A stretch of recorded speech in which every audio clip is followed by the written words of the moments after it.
নেতৃবৃন্দ, উপস্থিত এলাকা মুরব্বিয়ান, উপস্থিত ভাই বোনেরা এবং যারা অন্যান্য এলাকা থেকে আজকে এখানে অনুষ্ঠানে সমবেত হয়েছেন এবং বাড়িতে বসে যারা আমার বক্তব্য শুনছেন, আসসালামু আলাইকুম। প্রথমে আমার ভালো লাগছে যে অনেকদিন পরে এলাকায় আসলাম এবং একটি সুন্দর মঞ্চে এরকম সুন্দরভাবে সাজানো একটা মঞ্চ এবং প্যান্ডেল তারা তৈরি করেছে, যেটা অনেক আগে হয়তো এরকম দিয়ে একটা হয়েছে কিনা আমার মনে নাই, কিন্তু সাম্প্রতিককালে কোথাও এভাবে সুন্দর করে প্যান্ডেল মঞ্চ তৈরি করে কোনো অনুষ্ঠান আমরা এই 5 তারিখে করা হয় না। এটা খুবই ভালো লাগছে এবং আরও ভালো লাগছে আমাদের তো ইয়াং জেনারেশনের সংখ্যা অনেক বেশি। আমরা যেসব জায়গায় যাই সেখানে নতুন প্রজন্মে যাদের বয়স 15 বছর, 20 বছর, 25 বছর, 30 বছর, এদের সংখ্যা বেশি। কিন্তু আজকে কিন্তু এলাকা অনেক মুরব্বী আসছেন এবং এটা বোঝাই যাচ্ছে তারা অনেক আগ্রহ নিয়ে উদ্গ্রীব হয়ে আছে যে তাদের প্রিয় নেতাকে দেখার জন্য, কেন অনেকদিন পরে তারা সামনাসামনি আমাকে দেখছেন আর তার মুখ থেকেও কিছু গুরুত্বপূর্ণ দেশের অবস্থা, এলাকার অবস্থা সম্বন্ধে কিছু মূল্যবান কথাও তারা শুনতে চান। আমি হয়তো খুব বেশি কথা বলবো না, কিন্তু কিছু মূল্যবান কথা আপনাদের উদ্দেশ্যে আমি বলতে চাই, সেই জন্য উঠে দাঁড়িয়েছে। এবং আমরা জানি যে আপনারা যেসব কথা, সমস্যার কথা যেটা আপনারা আশা করছেন নেতা হিসেবে ডাক্তার সালাউদ্দিনের কাছে, আপনাদের বেশিরভাগ আক্ষেপে, দুঃখের, কষ্টের কথা হয়তো আমি আজকে বলতে পারবো, অপেক্ষা করেন। প্রথমে আমি কৃতজ্ঞতা প্রকাশ করছি যে আমরা যারা বিএনপি নেতৃত্বরা সারা বাংলাদেশে আন্দোলন সংগ্রাম করে যে কাজটি করতে পারি নাই, আজকে কোটি কোটি ছাত্ররা বুকে তাজা রক্ত দিয়ে, জীবন দিয়ে আন্দোলন করে দেখিয়ে দিল কিভাবে একটি জালিম সরকারকে বিদায় করতে হয়। এবং অকুত ভয়, আজকে মারা যাচ্ছে 100, কালকে মারা যাচ্ছে 50, আন্দোলন কিন্তু কমছে না। এবং তারা শপথ নিয়ে বেরিয়েছে যে এই সরকারকে বিদায় না করা পর্যন্ত আমরা ফিরে যাব না, তুমি যতই গুলি করো তোমার এইবার দেশ থেকে পালাইতে হবে এবং তোমার আন্ডারে আর এই দেশ থাকবে না। এবং সেই কাজটা কিন্তু হয়েছে এবং আমি তাদেরকে কৃতজ্ঞতা জানাই যারা শহীদ হয়েছে। আমি বিশ্বাস করি মহান আল্লাহ তাআলা তাদেরকে বেহেশত নসিব করেছে। যারা আহত হয়েছে তারা অনেকে বাড়ি ফিরে গেছে এবং যারা এখনো যায় নাই ইনশাল্লাহ খুব শীঘ্র বাড়ি ফিরে গিয়ে তারা স্বাভাবিক কাজকর্মে ফিরে যাবে। তাদেরকে আমরা স্যালুট জানাই। আমরা এত বছর রাজনীতি করে যেটা পারি নাই, তারা অল্প দিন আন্দোলন করে সেটা আমাদের দেখিয়ে দিল যে আন্দোলন কিভাবে করতে হয়, কিভাবে জীবন বাজি রেখে যুদ্ধ করে আন্দোলনে সফল হতে হয়। এটা আমার বলতে আপত্তি নাই, স্বীকার করতে আপত্তি নাই। তাদের কাছ থেকে দেখলাম, শিখলাম, ইনশাল্লাহ আমরা এটা মনে রাখবো।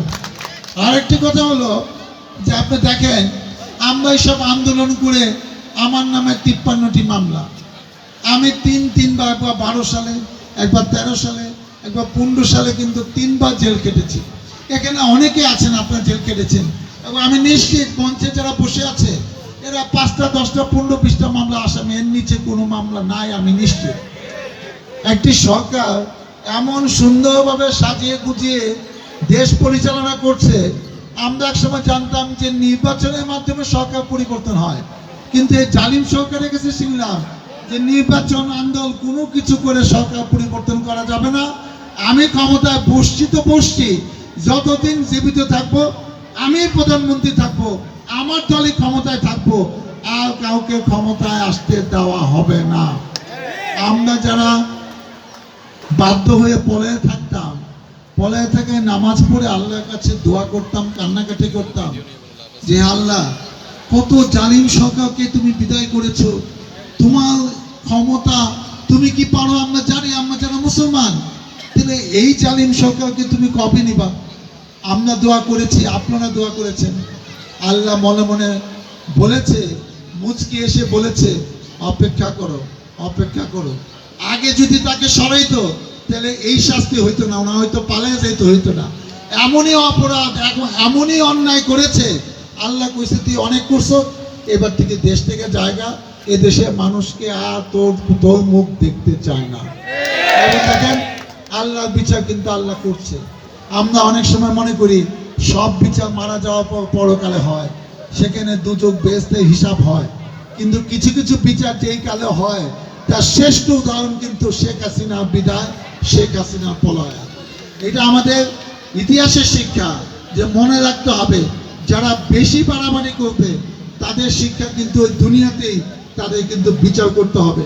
এবং আমি আরেকটা পরিসংখ্যান আপনাদের দিই, শেখ হাসিনা পালিয়ে যাওয়ার পরে এই সাভার নির্বাচনী এলাকাতে, এই সাভার পৌরসভায় পাইলে শেখ হাসিনা দেশ থেকে চলে গেছে, তারপরও পুলিশের সাথে এবং আওয়ামী লীগের নেতৃবৃন্দের গুলিতে এই সাভারে 70-80 জন ছাত্র জনতা শ্রমিক মারা গেছে, যেটা বাংলাদেশে কোনো উপজেলায় একদিনে মারা যায় না।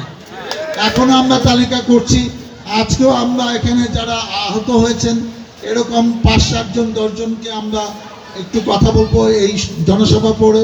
এবং আমরা বিভিন্ন জনের বাসায় গিয়েছি, এবং কি নির্মম দেখেন, পুলিশ গুলি করে 6 জনকে মেরে ফেলছে, তারপরে সেই 6 জনকে ভ্যান গাড়িতে তুলে আগুন দিয়ে জ্বালায় দিচ্ছে, তাদের লাশের চিহ্ন থাকবে না। একটা মুসলমান এই কাজ করতে পারে? আপনি একজন বড় কর্মকর্তা, এটা আপনার দায়িত্ব, এই শপথ নিয়ে আপনি চাকরি করতে আসছেন, আপনি নাকি ঢাকা ইউনিভার্সিটি থেকে মাস্টার ডিগ্রি পাস করছেন, অলরেডি সে গ্রেপ্তার হয়েছে এবং তার বিচার কিন্তু হবে, অপেক্ষা করেন।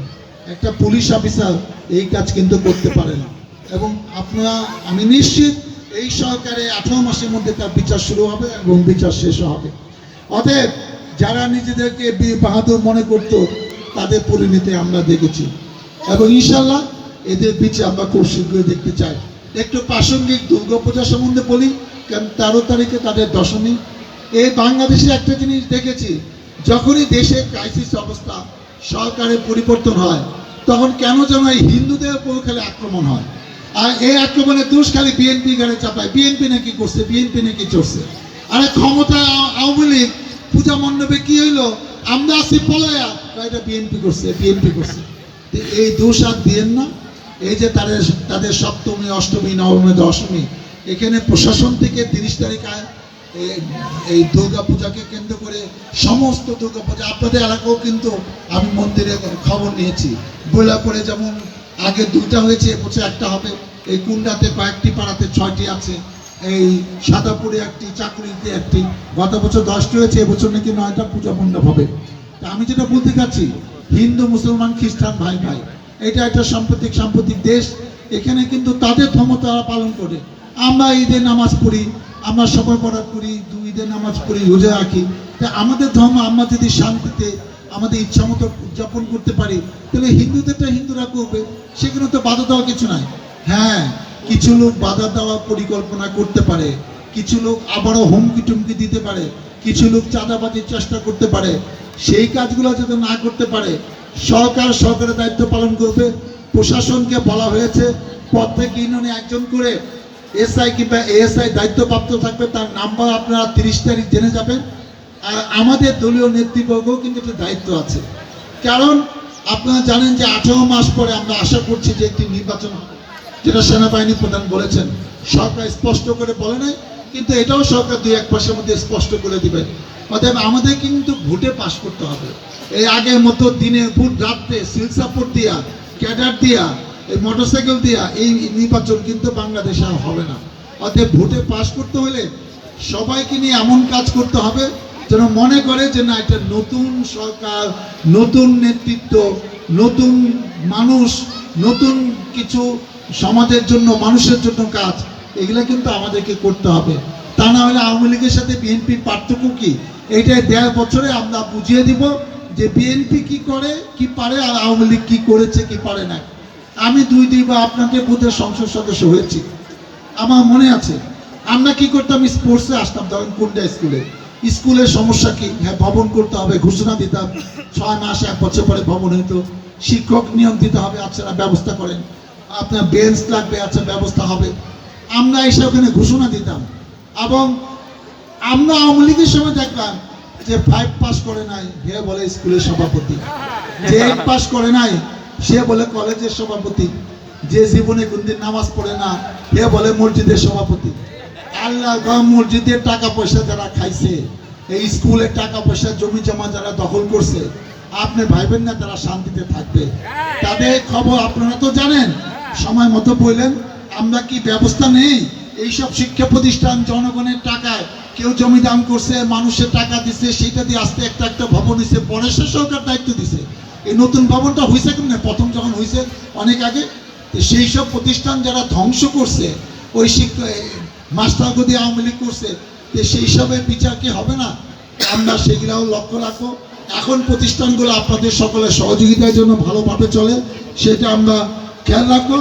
আর পূজা মণ্ডপে যারা বাধা দিবে, পূজা করতে হবে, তাদের ব্যাপারে কোনো ছাড় দেওয়া যাবে না।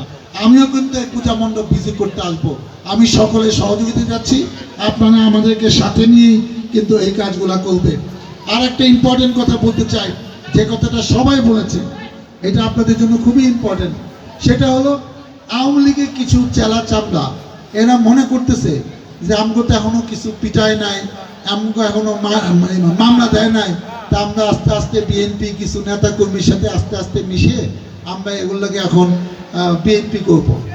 এবং আমি খালি বলি যে ভাই, আপনাদের মাথায় যে বুদ্ধি আছে, ব্যবসা বুদ্ধি, দুষ্ট বুদ্ধি, চাঁদাবাজের বুদ্ধি, হামলা বুদ্ধি, এগুলো বিএনপি নেতা কর্মীদের মাথায় নাই।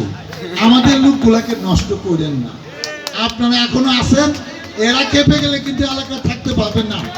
আর একটা জিনিস আমি সতর্কতার সাথে বলি, আমি নিশ্চিত এমপি নির্বাচনের আগে কোনো দল ক্ষমতায় না আসলে পৌরসভা নির্বাচন হবে না, ইউনিয়ন পরিষদ নির্বাচন হবে না, উপজেলা নির্বাচন হবে না। অতএব আপনারা যারা বনগাঁ ইউনিয়নের চেয়ারম্যান ক্যান্ডিডেট আছেন, হবেন, একাধিক ক্যান্ডিডেটের নাম আমি শুনতেছি, সেটা আমি বলার জন্য আমার এ কথা না। আমার যেটা কথা, আপনি এলাকা গুছাইতেছেন, আবার গুছাইতে গুছাইতে আওয়ামী লীগের লোককে সাথে নিয়ে গুছাইতেছেন। এই কাজটা করেন না, কারণ আপনি যে গুছাইতে গুছাইতে কোন পর্যন্ত হাত দিচ্ছেন এটা জনগণ দেখতেছে। আপনারও তো ভোটে পাস করতে হবে। এগুলা করলে জনগণ মনে রাখবে যে ভাই আপনি এমনই গুছাইছেন আওয়ামী লীগের লোক সহ, এবার আমরাও ভোটের সময় গুছিয়ে গুছিয়ে আপনারা ভোট দিবেন, মনে রাখবেন।